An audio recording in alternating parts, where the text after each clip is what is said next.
சொல்லி தரப்போறேன்னு பார்த்தீங்கன்னா, அம்மா வந்து நீர் கோத்துன்னு இருக்குது. அதனால வேது பிடிக்க போகிறேன்.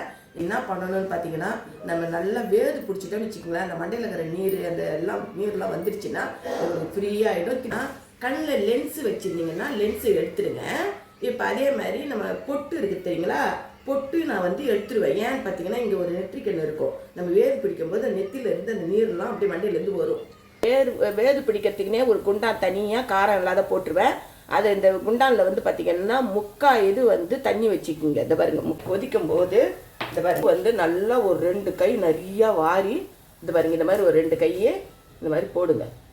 1/2 டீஸ்பூன் மஞ்சள்தூள் போட்டுங்க. இந்த பாருங்க, இது வந்து நான் வந்து 3வது வாட்டி பிடிக்கிறேன். அம்மா வந்து இப்போ 3வது வாட்டி 2 வாட்டி பிடிச்ச போய் இப்போ நல்லா ஆயிடுச்சு பாருங்க. 3வது வாட்டி பிடிக்க போகிறேன்.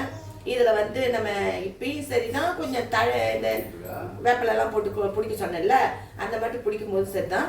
நம்மளுக்கு வந்து வாயெல்லாம் காட்டி நல்லா அந்த இதெல்லாம் வருது, உமிழ நீர் அந்த நீரெல்லாம் வருது பாருங்க. அப்போ வந்து சில எனக்கெல்லாம் வந்து கும்பிட்டும் ஒரு விஷயமே வாந்தி வரும். ஆனால் வாந்திலாம் எடுத்துன்னு வச்சுக்கணும், இன்னும் நல்லா ஃப்ரெஷ்ஷாகிடும். அந்த இங்கெல்லாம் இருக்கிற அந்த இதெல்லாம் வந்துடும், அந்த குழந்தை ஒரு மாதிரி வந்துடும்லாம்.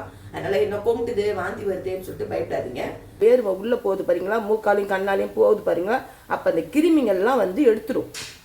நான் வேர்வை பிடிக்கிறதுக்குன்னே தனியாக ஒரு பெட்ஷீட் வச்சுருக்கிறேன். இந்த பெட்ஷீட் பார்த்திங்கன்னா நல்லா தடியாக உரப்பாக இந்த மாதிரி தனியாக.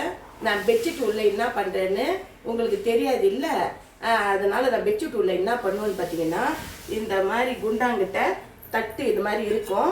இந்த தட்டை வந்து அப்படியே ஃபுல் ஆவிலேருந்து அப்படியே எடுத்துடக்கூடாது, ஏன்னா அனல் மேலே அடிச்சிடும். அதனால நான் என்ன பண்ணுவேன்னா, கருத்துணி ஒன்று வச்சுப்பேன்.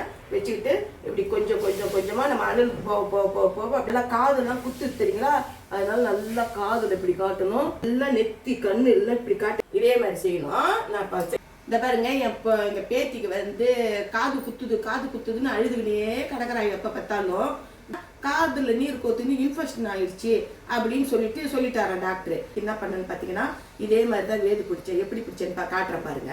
சுட தண்ணி தானே வச்சிருக்கிறோம், அதனால குழந்தைங்க கை கால் வச்சுட்டு சும்மா இருக்காது. இந்த பாருங்க, இப்படி வந்து குழந்தைய வந்து இப்படி பிடிச்சிக்கங்க, காலை இப்படி பிடிச்சிக்குங்க, நம்ம நல்லா பிடிச்சிக்குங்க. இப்படி நம்ம இந்த பாருங்க, இந்த குண்டானை வச்சுட்டு நம்ம தலை போக தலை கிட்ட வரும். இந்த பாருங்க கிட்ட வரும். இப்படி வந்துச்சுன்னா இதே மாதிரியே காது இதெல்லாம் வந்து இப்படி நம்ம இதை காலை பிடிச்சிக்கணும். இந்த காது இது இப்படியெல்லாம் இப்படி காட்ட இப்போ இவளுக்கு என்ன ஆயிடுச்சுன்னா நல்லா ஆயிடுது. திருப்பி நாங்கள் டாக்டர் வீட்டுக்கு இவளுக்கு விட்டுக்கினே போகல. குழந்தைக்காகட்டும் நம்மளாகட்டும் 3 வாட்டி பிடிக்கணும். நல்லா கேட்கும். நான் கூட தலைவலி மாத்திரை போட்டுக்கிட்டே இருப்பேன், கேட்கவே கேட்காது. ஒரு தடவை வேது பிடிச்சேன்னு வச்சுக்கலாம், நல்லா கம்ப்ளீட்டாக விட்டுடும். பாய்.